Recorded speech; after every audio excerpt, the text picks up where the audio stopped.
ہاتھ اٹھا دیں اگر سوال ہے تو.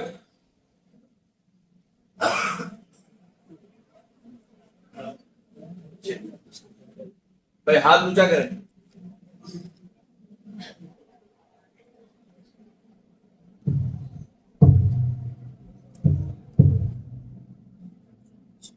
السلام علیکم مفتی صاحب. جو سیکولرزم کا ایکسپلینیشن ہے وہ ایکچوئل میں جو ازمس کے کانسیپٹ سے جو اسلام میں حرام کر دیا جاتا ہے، وہ بہت سارے لوگوں سے میں نے سوال کیا تھا کہ why they accept secularism in India.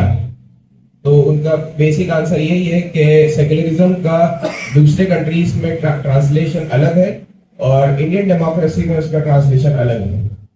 تو اس کا آپ ایکسپلین کر سکتے ہو؟ میں سمپلی اس تعلق سے ایک سوال کرنا چاہوں گا. اس سوال کے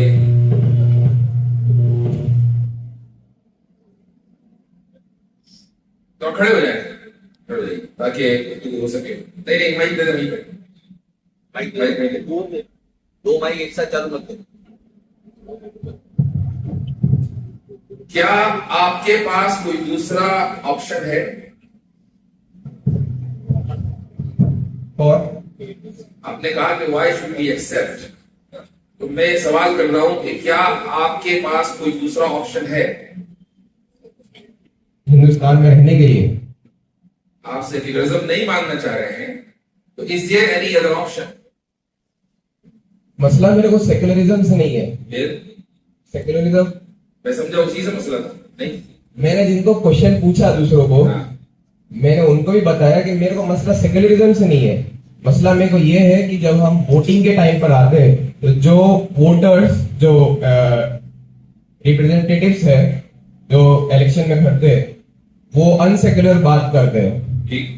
تو اگر کوئی سیکولر بات کرے اس کو ووٹ دینے میں کوئی حرج نہیں ہے.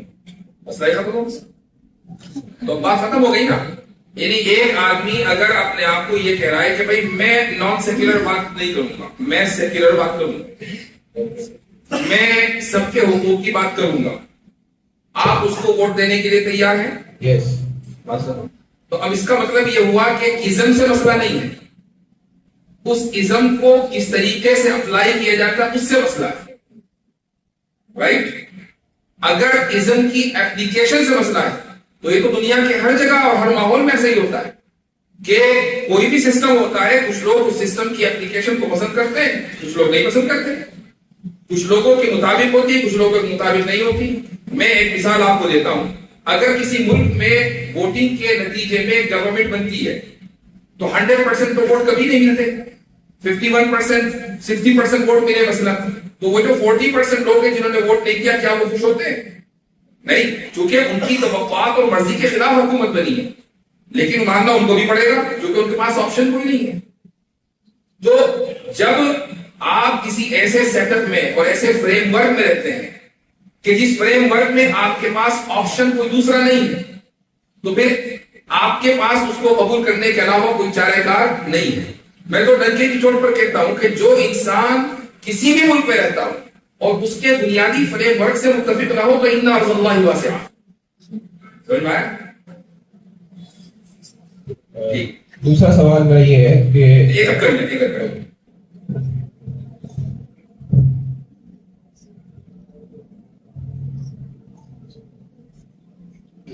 بھائی ہاتھ اٹھائیں جس کو پوچھنا ہے سوال. ہاں ہاتھ اٹھا دیں تاکہ مائک آپ تک پہنچ سکے.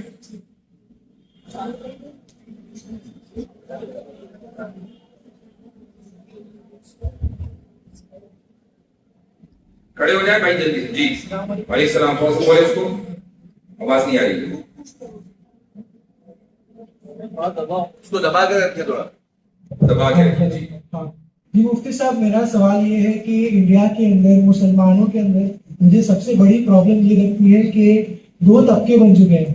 جو لوگ مذہب کے تھوڑا قریب ہوتے ہیں وہ مذہب کو بہت لمٹ کر دیتے ہیں. وہ یا تو صرف نماز پہ دھیان دیں گے یا صرف روزے زکوٰۃ پہ دھیان دیں گے، لیکن وہ ورلڈلی ایجوکیشن سے کافی دور ہوتے ہیں. یا تو ان کا سیوک سینس جو اسلام ہمیں سکھاتا ہے کہ لوگوں کے ساتھ کیسے برتاؤ کرنا یا دوسری چیزیں، وہ اس میں بہت دور ہوتے ہیں. دوسری طرف ہمیں وہ لوگ ملتے ہیں جو ایجوکیشن کی طرف تو چلے گئے لیکن وہ اسلام کی بنیادوں کو بھولتے چلے گئے. ان کی آفس میں کبھی شرک ہو رہا ہوتا ہے تو وہ شرک میں بھی انوالو ہو جاتے ہیں. تو یہ جو دو گیپ ہو چکے ہیں کہ مذہبی لوگ ایجوکیشن کے نزدیک نہیں ہیں اور جو ایجوکیٹڈ لوگ ہیں وہ مذہب کے نزدیک نہیں ہیں, تو وہ لوگ جو مفتی یا عالم نہیں ہے لیکن آپ کے لیکچرز کو دیکھ کے یا کسی اور کے لیکچرز کو دیکھ کے اسلام کا اچھا خاصا علم رکھتے ہیں, تو وہ لوگ کیسے اس گیپ کو برج کر سکتے ہیں؟ میرے خیال سے اگر آپ برا نہ مانے تو میں یہ کہنا چاہوں گا کہ ایک اسٹیریو ٹیپیکل اسٹیٹمنٹ ہے, اسٹیریو ٹائپ کیا جاتا ہے کہ نہیں دو گروپ ہیں, جو دین کی طرف ہے وہ پڑھے لکھے نہیں ہیں اور جو پڑھے لکھے ہیں انہیں دین سے کوئی سروکار نہیں ہے. ایسا نہیں ہے. ایک بڑی تعداد ان لوگوں کی ہے کہ جو نہ عالم ہے نہ مفتی ہے لیکن دین سے ان کا تعلق بہت مضبوط ہے. میں خود آپ کے بارے میں بھی کہہ سکتا ہوں کہ آپ ماشاءاللہ اس مسجد میں کھڑے ہیں, نماز آپ نے پڑھی ہے, آپ کے دل میں دین کا درد ہے, جبھی آپ نے یہ سوال کیا. اگر وہ ساری چیزیں آپ نارملائز کر رہے ہوتے تو آپ یہ سوال کبھی بھی نہ کرتے اور یہ چیز آپ کو کبھی نہ بری لگتی. لیکن جہاں تک مجھے لگ رہا ہے کہ آپ مفتی نہیں ہیں, عالم نہیں ہیں, تو آپ جیسے لوگ بہت بڑی تعداد میں ہیں. اور اگر ایسے ماحول میں کوئی آدمی ہو کہ جہاں دین کے خلاف چیزیں اس کو جھیلنی پڑ رہی ہیں اور اس کو یہ لگتا ہو کہ بھئی میں اگر اپنی آواز اٹھاؤں گا تو مجھے نقصان ہوگا, تو کم سے کم دل سے برا جان لے, وذالک اضعف الایمان, یہ ایمان کا کمزور ترین درجہ ہے.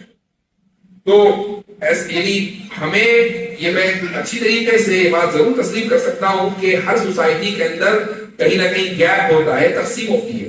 اس کا تعلق صرف مسلم سوسائٹی سے نہیں ہے, ہر سوسائٹی کے اندر کلاسیفیکیشن ہوگا, ہر سوسائٹی کے اندر تقسیم ہوگی, وہ مسلم سوسائٹی کے اندر بھی ہے.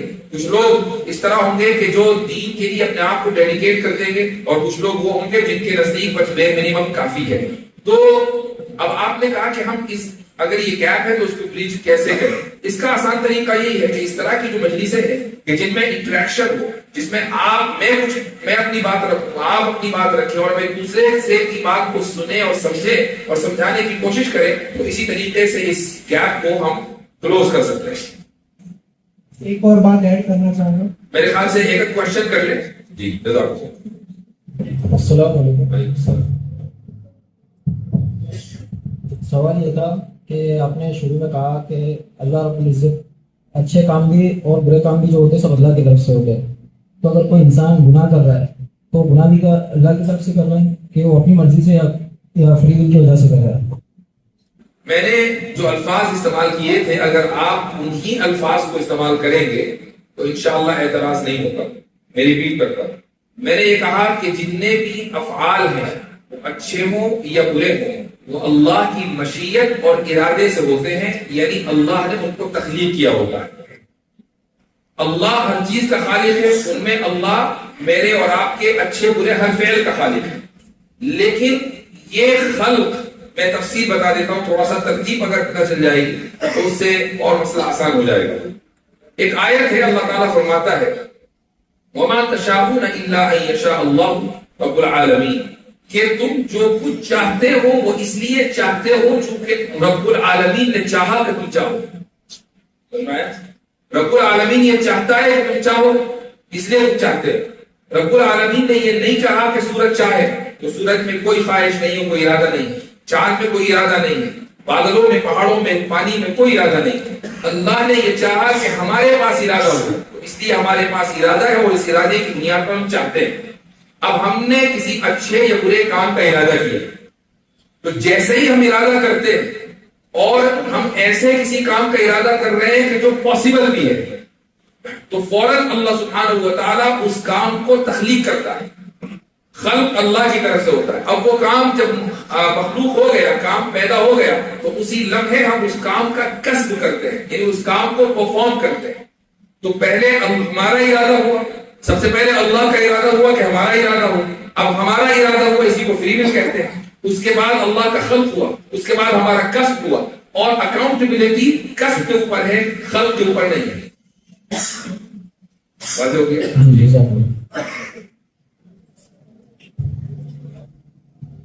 اچھا میں ریپیٹ کر دیتا ہوں, ٹھیک ہے. اب آپ کی بات کریں نہیں وہ کہہ رہے سوال ریپیٹ کرو. جی تھوڑا زور سے بولیں. تقدیر کے جو کانسیپٹ میں یہ چیز ہے کہ تقدیر لکھی گئی تھی اور دعا کے ذریعے چینج ہو سکتی ہے, یہ میری بات برابر ہے. اب جب دعا کے ذریعے جو تقدیر چینج ہوئی تو وہ بھی اللہ کی مرضی سے ہی ہوئی. تو وہ بھی جو چینج ہوا وہ بھی تقدیر تھا نا.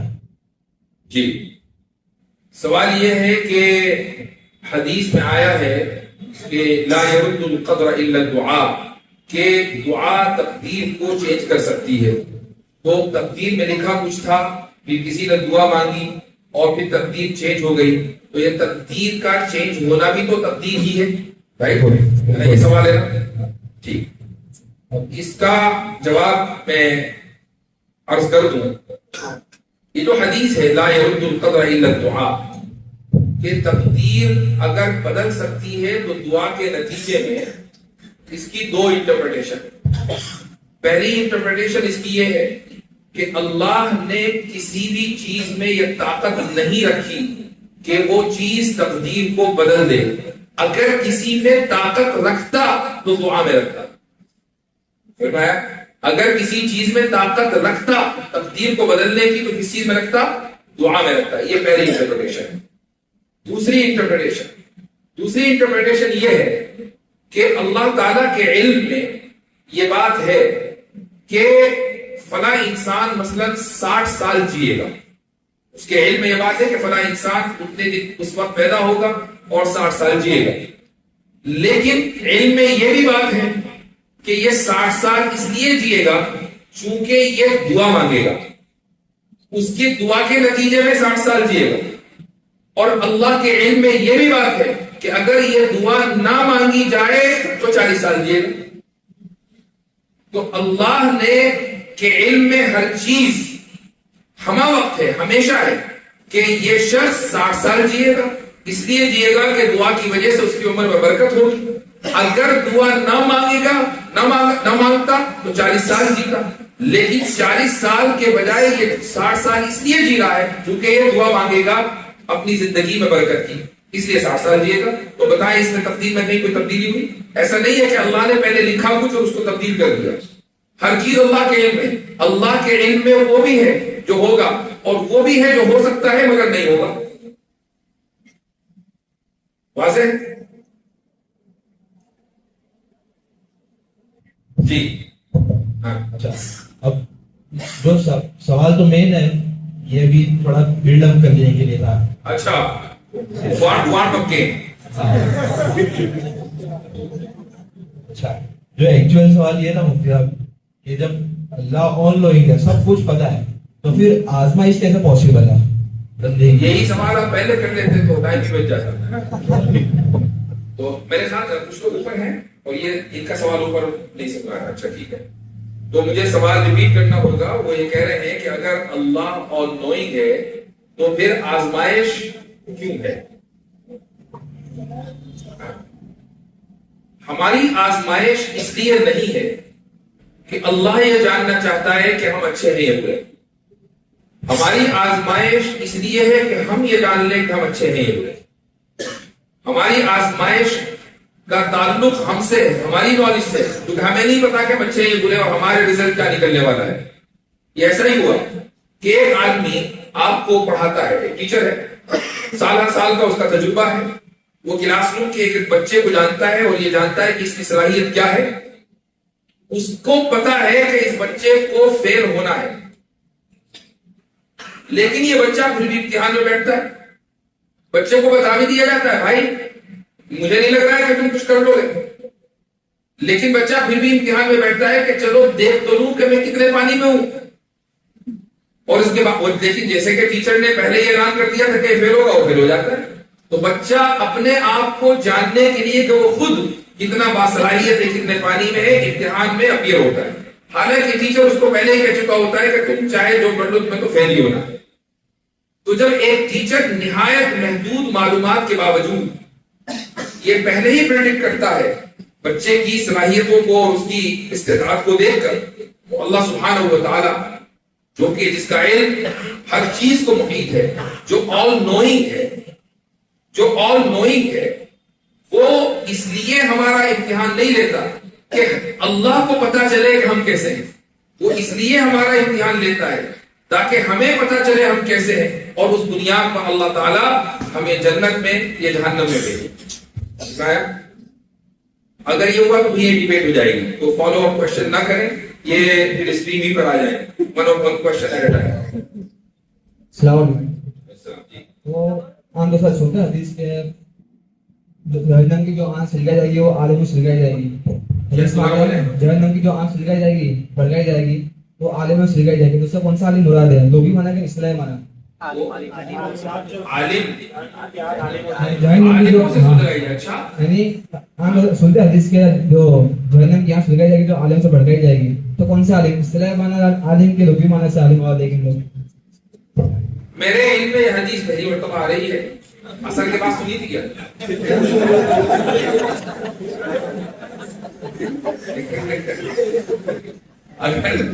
اگر اثر کے بعد سنی تھی تو اس بات کا امکان ہے کہ میرے علم میں نہ ہو. میں اپنی جہل کا اعتراف کر رہا ہوں. لیکن اگر ایسی کوئی روایت ہے تو اس کا مطلب یہ ہے کہ وہ لوگ کہ جو اپنی نسبت علم کی طرف کرتے ہیں اور علم کے تقاضوں کو پورا نہیں کرتے، تو ان سے بڑا منافق تو کوئی نہیں ہے نا. اللہ تعالیٰ نے اگر کسی کو علم دیا ہے حلال و حرام کا اور اس کے باوجود وہ حرام کاری کرے، اللہ نے کسی کو علم دیا ہے اپنی ذات کا، اپنی صفات کا جو محدود علم ہے، اور اس کے باوجود وہ اللہ کی بندگی نہ کرے، تو کتنا بڑا نفاق ہے. یہ مطلب ہوگا. اس سے وہ تو مراد ہے جو 8 سال عرصے میں لے کر عالم بنتے ہیں مستقل. میرے خیال سے بات واضح ہوئی ہے. جو عام طور پر جو نظر ارتقاء ایوالوشن ہے اور قریب ایوالوشن کی جو ایوالوشن کی جو تھیوری ہے اس کو دبائے رکھیں. ایوالوشن کی جو تھیوری جو آج کل چل رہی ہے، اور جو بگ بینگ کی تھیوری عام طور پر جو خدا کے مطلب اس کو ڈینائی کے طور پہ یہ لوگ یوز کرتے ہیں، جو ملین نظریات رکھتے ہیں ان کو ہم رسپونڈ کس طرح کریں؟ یہ تو بہت لمبا ٹاپک ہے. سوال سائل نے یہ کیا ہے کہ جو ایوولوشن کی تھیوری ہے اور ملحدین یہ کہتے ہیں کہ اس تھیوری کو بنیاد بنا کر کوئی خدا موجود نہیں ہے، تو ہم اس کو رسپونڈ کیسے کریں. یہ اتنا لمبا ٹاپک ہے. میں مختصراً آپ کو یہ کہہ دوں کہ ہر وہ شخص کہ جو اس تھیوری کی بنیاد پر، تھیوری آف ایوولوشن کی بنیاد پر خدا کا انکار کرنا چاہے یا کرتا ہو، اس سے یہ سوال پوچھ لیا جائے کہ یہ ثابت کرے فیکچوئل بیسس پر، یہ ثابت کرے کہ تھیوری آف ایوولوشن اور خدا کے درمیان کانٹرڈکشن ہے. صبح قیامت تک ثابت نہیں کر سکتا. کیوں؟ چلو تھوڑی دیر کے لیے ہم ایوولوشن مان لیتے ہیں کہ ہاں جی ایوولوشن ہوا ہے. وہ ایوولوشن کا آئیڈیا بھی تو ہو سکتا ہے. یہ بھی تو ہو سکتا ہے کہ خدا نے حکم دیا ہو کہ اس طریقے سے سنگل سیل سے لائف چلے اور یہاں تک پہنچے. تو اگر خدا ہی نے حکم دیا ہے تو پھر ایوولوشن سے خدا کا عدم وجود کیسے ثابت ہو سکتا؟ دونوں میں کوئی کانٹرڈکشن نہیں. ہاں، اب ایوولوشن کی کیا حقیقت ہے، ہم اس کو کتنا مانتے ہیں کتنا نہیں مانتے، یہ ایک الگ ٹاپک ہے. جی کھڑے ہو جائیں. السلام علیکم. میرا سوال آپ سے محرم نامحرم کے اوپر سوال ہے کہ کوئی عالم دین کسی بالغ بچی کو اپنی بچی بنا کر پڑھا سکتے ہیں؟ میرے خیال سے جو فقہی سوالات ہیں ان سے اجتناب کریں، لیکن چونکہ آپ نے سوال کر لیا ہے تو اسلام میں اس کا کوئی کانسیپٹ نہیں ہے کہ بھائی چلو تم میرے بیٹے ہو یا میری بیٹی ہے اور پردہ ختم. پڑھانا ایک الگ چیز ہے. پڑھانا پردے کے پیچھے سے بھی ہو سکتا ہے، پڑھانا ایک محتاط ماحول میں بھی ہو سکتا ہے، لیکن اس طرح کے پردہ ہی ختم ہو جائے اور محض اس لیے کہ تم میری بیٹی ہو یہ کہہ کر، اس کا کوئی کانسیپٹ اسلام میں نہیں. اور فون پر مذاق مستی کر سکتے ہو؟ بچی بنا کر فون پر مذاق مستی کرتے ہو وہ جائز ہے؟ بھائی جب بچی ہی نہیں بنی تو آپ مستی کہاں سے کریں گے؟ پہلے بچی تو بنے، بچی نہیں بن سکتی. چلے آگے. قرآن شریف لیکن قرآن میں اللہ تعالیٰ نے فرماتے کہ عالم ارواح کے اندر روحوں کو جمع کیا اور اللہ نے قرار لیا کہ کیا میں تمہارا رب نہیں ہوں. جیسے دنیا میں اپنے قول و قرار کرتے تو اپنے کو یاد ہوتا کہ میں نے اس سے کچھ وعدہ لیا ہے، وعدہ کیا ہے. لیکن اس کا علم اگر سب روحوں کو ہوتا تو سب کلمہ پڑھتے اللہ کو مانتے ہیں. تو ایسا بھی ہم کو علم وہ نہیں ہے کہ ہم نے عالم ارواح میں اللہ سے اقرار دیا ہے. اچھا سوال ہے. سائل یہ سوال کرتا ہے کہ اللہ نے ہم سے یہ اقرار دیا اور یہ اعتراف کرایا کہ الست بربکم، ہم سب نے کہا بلا، اور یہ ہوا عالم ارواح میں. تو ہمیں یاد تو ہونا چاہیے نا کہ عالم ارواح میں ہم نے کوئی وعدہ اللہ تعالیٰ سے کیا تھا تاکہ اس وعدے کو پورا کریں. ہمیں وہ وعدہ یاد نہیں ہے. اس کا جواب دو طریقے سے دیا جاتا ہے. پہلا، ہم نے پرسوں کیا کھایا تھا ہمیں تو وہ بھی یاد نہیں. ہماری یادداشت اتنی محدود ہے کہ اس دنیا میں ہم نے کیا کیا کام کیے ہمیں یہ یاد نہیں ہے کہ ہم گھر سے جب مسجد آئے تو کتنے قدم ایگزیکٹلی ہم نے لیے، کتنے سٹیپس لیے، ہمیں یاد نہیں. ہمارے پاس ایسی چیز یہ جاننے کا کوئی ذریعہ موجود نہیں ہے کہ ہمارے باڈی کے کتنے مسلز کام آئے جب ہم گھر سے مسجد آ رہے تھے. تو ہم اپنی اس دنیاوی زندگی کے بارے میں بھی بہت ہی لمیٹڈ جانتے ہیں، جبکہ اس کا تجربہ روزانہ کر کے آ رہے ہیں. ٹھیک ہے، پہلی بات. اس کا مطلب یہ ہوا کہ نہ جاننا یا کسی کو چیز کو بھول جانا اس واقعے کے موجود نہ ہونے کی دلیل نہیں. آپ یہ نہیں کہہ سکتے کہ چونکہ مجھے یہ یاد نہیں رہا کہ میں نے کتنے سٹیپس لیے ہیں لہٰذا میں تو مسجد میں آیا ہی نہیں. آپ نہیں کہہ سکتے. مسجد میں آپ آئے ہیں، سٹیپس لینا آپ کو یاد نہیں ہے. پرسوں آپ نے کھانا کھایا تھا. ابھی میں آپ سے اگر سوال کروں کہ آپ کی زبان اس وقت کہاں ہے، اب آپ اپنی زبان کو محسوس کر رہے ہیں. اس سے پہلے آپ محسوس ہی نہیں کر رہے تھے کہ زبان گھومے. چونکہ ہمارا ذہن اسی طریقے سے کام کرتا ہے کہ جس چیز کی طرف توجہ دلائی جائے ذہن فوراً اس چیز کو رجسٹر کرتا ہے. یہ بات فیکٹ ہے نا. تو ہم جب گھر سے مسجد آئے تو ہمارے ذہن نے اس چیز کو رجسٹر نہیں کیا کہ ہم کتنے سٹیپس لے رہے ہیں. پرسوں ہم نے کیا کھایا، میں کہتا ہوں کل کیا کھایا، ذہن نے رجسٹر نہیں کیا ایگزیکٹلی. اگر نارمل کھانا تھا ہم انو سلوا اتراؤ تو بات ہے، لیکن اگر نارمل کھانا تھا تو ذہن رجسٹر نہیں کرتا کہ کیا کیا کھایا. روٹی میں ایک روٹی کے کتنے لقمے لیے، یہ ذہن اس چیز کو رجسٹر نہیں کرتا. تو ہم اس کا مطلب یہ نہیں کہ روٹی نہیں کھائی یا کھانا نہیں کھایا. تو کسی چیز کا یاد نہ رہنا اس کے موجود نہ ہونے کی دلیل نہیں ہے. Point number 1. پوائنٹ نمبر 2، اللہ تعالیٰ نے ہم سے عہد الست لیا. اس کو عہد الست کہتے ہیں عالم ارواح میں. اللہ نے کہا کہ کیا میں تمہارا رب نہیں ہوں؟ ہم سب نے کہا کہ ہاں ہے. یہ عہد الست کی ڈیٹیل کہ کس طرح اللہ ہم سے بول رہا تھا اور کس طرح ہم نے جواب دیا، یہ اگرچہ ہمیں یاد نہ ہو، لیکن ہم سب کی طبیعت اور نیچر میں وہ بلا کا مظہر ہے. بلا کا مطلب why not of course you are our Lord. یہ ہے بلا. تو بلا کا جو مظہر ہے یہ ہم سب کی نیچر میں موجود ہے، ہم سب کی فطرت میں موجود ہے، ہم سب کی طبیعت میں موجود ہے. کس طریقے سے؟ ہم اللہ تعالیٰ کی طرف سے جو الگ الگ ہدایتیں انسان کو دی جاتی ہیں، انسان کیا کائنات کو دی جاتی ہیں، اس میں جو سب سے پہلی ہدایت وہ ہر انسان، ہر چرند، ہر پرند اور ہر طرح کے جاندار کے اندر موجود ہے. وہ ہدایت کیا ہے؟ اللہ تعالیٰ فرماتا ہے کہ الذی اعطى كل شيء خلقه ثم هدى، کہ وہ ذات کہ جس نے ہر چیز کو ہدایت، ہر چیز کو پیدا کیا اور اس کو ہدایت دی. یہ جو ہدایت ہے کہ بیسک سروائیول انسٹنکٹ، یہ جو ہدایت ہے کہ بھائی ہے کوئی کہ جس نے مجھے بنایا ہے، یہ جو ہدایت ہے کہ اس دنیا کو ویسے ہی یہ رینڈملی پیدا نہیں ہو گئی بلکہ اس کو باقاعدہ پلاننگ کے ذریعے بنایا گیا ہے. انسانیت کی اکثریت، انسانی تاریخ کے ہر دور میں انسانیت کی اکثریت اس کو مانتی آ رہی ہے. کیوں مان رہی ہے؟ یہ بھی تو ہو سکتا تھا کہ دنیا کے کسی دور میں ایتھیسٹوں کی تعداد زیادہ ہو جائے. آج بھی اگر آپ سروے کر لیں پوری دنیا میں ایتھیسٹ کی تعداد کم ہے اور جو لوگ تھیسٹ ہیں یا کسی نہ کسی ریلیجن کو مانتے ہیں ان کی تعداد زیادہ ہے. اس کا مطلب یہ ہوا کہ ہماری فطرت میں، ہماری سرشت میں، ہماری طبیعت میں وہ عہد الست زندہ ہے. ہاں، کچھ لوگ اس عہد الست کو زندہ ہونے کے باوجود اس کا اعتراف نہیں کرتے، یہ الگ بات ہے.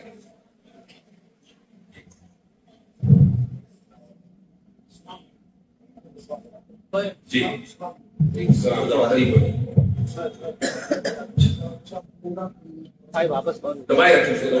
ایک بار دبا کے بچہ چھوڑ دو.